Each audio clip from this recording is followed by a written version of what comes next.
North to Alaska is a Western comedy released in 1960, directed by Henry Hathaway and starring John Wayne. In the film, gold mining partners Sam McCord and George Pratt have struck it rich. When Sam leaves Alaska to buy equipment, he's also tasked with bringing back George's fiancée, who he believes has been waiting patiently for the last 3 years. Once Sam finds out that was not the case, he decides to bring back a replacement fiancée for George. This begins a romantic comedy of errors that has to play out amongst the claim-jumping filled gold rush. North to Alaska is another John Wayne movie that I have seen many, many times.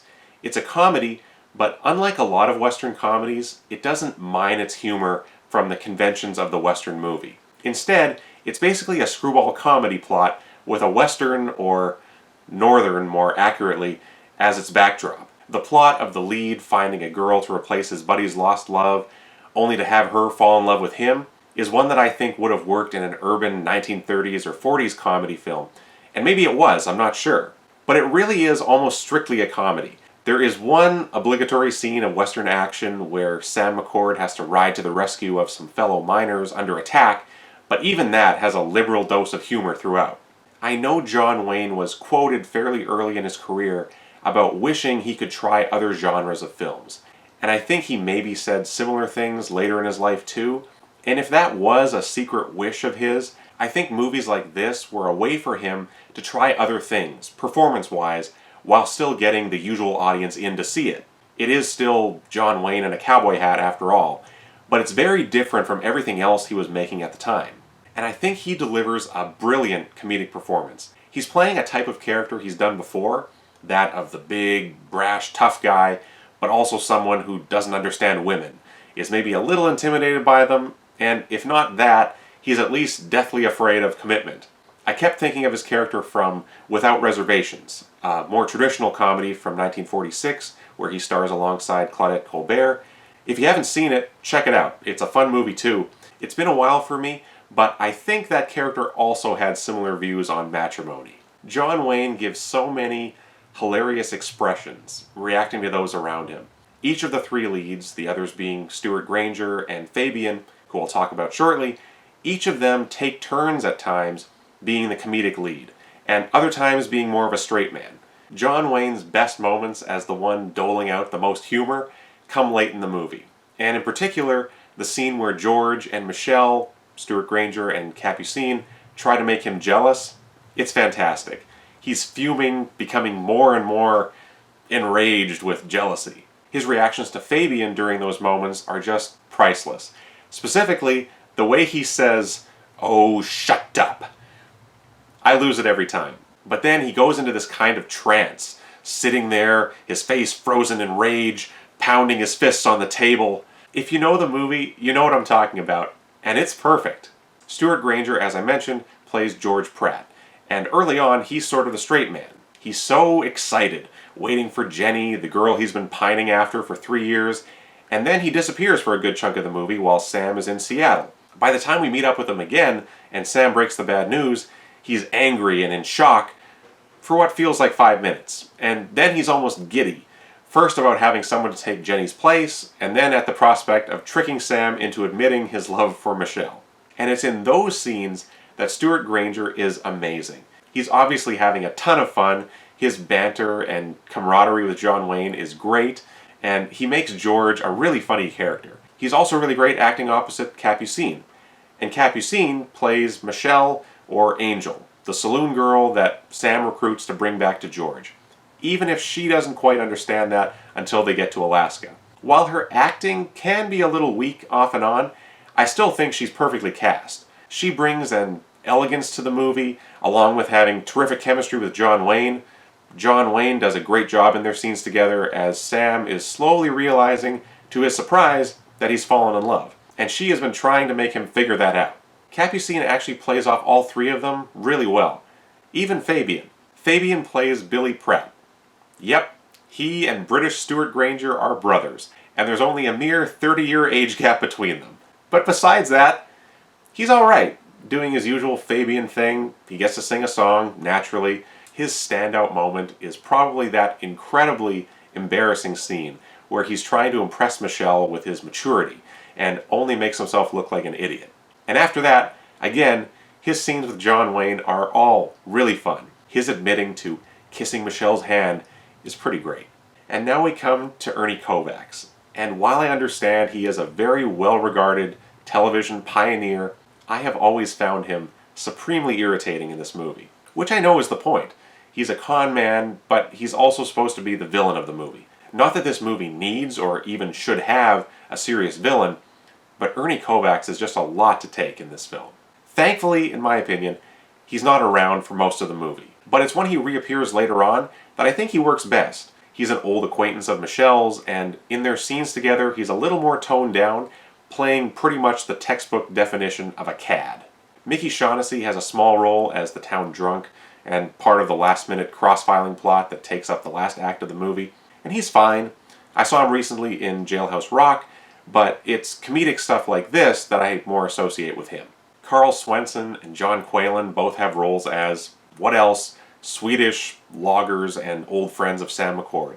Being typecast as a comedic Swede has always been really funny to me, but they're dependable as usual. And finally, Kathleen Freeman plays the wife to Carl Swenson's character. Her Swedish accent is over the top and quite bad, but I wouldn't have it any other way. It's a really funny part. The scene where all these characters appear is a little detour from the main plot, where Sam and Michelle attend some lumberjack games and a picnic. The pole climbing scene is so impressive. I realize John Wayne didn't do it himself, obviously, but that one shot of him ringing the bell has always looked pretty convincing. But still, 4 guys actually did this, and quickly. It looks really dangerous, and to someone who loves heights as little as I do, it's kind of intense. The sets and the detail of them is just incredible. This is a big, glossy CinemaScope movie produced by Fox, and they spared no expense. Everything, whether it be the hotels, saloons, even the cabins at the mine, every set is filled with little details. The art direction and set decoration are all top-notch, like that tree growing through the middle of the cabin, or the huge, colorful saloon where Sam meets Michelle. The movie goes all out visually, in a way that a lot of John Wayne's later films don't. Specifically, the run of Batjack-produced westerns from the late 60s through the early 70s are more sparse, more gritty, I guess you could say. And none of that is a criticism. That fits those films to a T. But here, Fox approached the movie like this was almost a costume drama. It reminds me of some of the early scenes in The Comancheros from the year after, another big-budget A-picture from Fox. The cinematography by Leon Shamroy is beautiful. Although set in Alaska, I believe it was all shot in California, and those landscapes are gorgeous. In particular, the location they picked for the mine cabins, with the little bridge running across the river to the honeymoon cabin that George built, it's so picturesque, and those wide expanses of blue sky, the mountains in the distance, I love it. And it uses CinemaScope the way it's utilized best, especially at that time. No tight close-ups, just every frame filled with either so much activity, the sets teeming with extras, or those awe-inspiring outdoor visuals. The costumes are just great as well by Bill Thomas. As I'd said, the scenes in Seattle especially feel like a costume drama, and it works so well. Something that I expect John Wayne just brought for himself was his Red River D buckle, making a bunch of appearances in the movie, and also the black hat that he wears in a few scenes looks to be the same one that he wore in the Alamo, and again in the Comancheros. I love that back then these guys were making so many westerns, they just reused parts of their costumes. John Wayne, Jimmy Stewart, Randolph Scott, they all did it, time and time again, with hats, jackets, and guns. I have to talk about the title song, North to Alaska, sung by Johnny Horton. And it's perfect. The song is a country music classic, and for good reason. The tune is reused many times during the film, often as diegetic music playing in the saloon. John Wayne is even whistling it at one point, and it fits the tone really well. The rest of the score is by Lionel Newman, and I enjoy it as well. The standout theme is the one for Michelle, with a very La Vie en Rose style tune that can be heard quite often when Michelle appears. If I had any complaint about this movie at all, it's that I wish that scene where they make John Wayne jealous was expanded into the climactic scene and ended there. It's definitely the comedic highlight, and nothing after that can really compete, but instead the movie carries on for a while as the rest of Ernie Kovacs' character of Frankie's plot has to come to fruition. There are still really entertaining moments in that last act, like Sam, George, and Billy going room to room in the hotel, kicking in doors, but it all makes the movie feel a little bit overstuffed and pushes it past the 2-hour mark, just barely. I think the movie would feel tighter and just better paced if they called it quits a little sooner. I suspect the studio probably wanted something other than the love triangle plot to end the film on, and from what I've read, this script was a work in progress all the way through production, so they may have just kept shooting stuff looking for an ending. Who knows? The movie is bookended by 2 brawls that are filled with slapstick humor. There are cartoon boink sound effects, chirping birds when someone has been hit, lots of really over-the-top faces, including the one that John Wayne makes whenever it's supposed to be a hilarious fight, and I don't love that.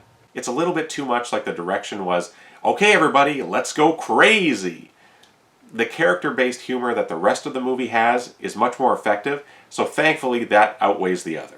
North to Alaska is probably my favorite of the John Wayne movies that could be described as comedies. That's not taking anything away from McClintock or any of the other ones you could name, but there's just something about the Duke's performance this time that's special. Maybe it's the fact that he just come off the ordeal he suffered through making The Alamo, and he was just overjoyed to be simply acting instead of wearing every hat possible to bring that epic to life.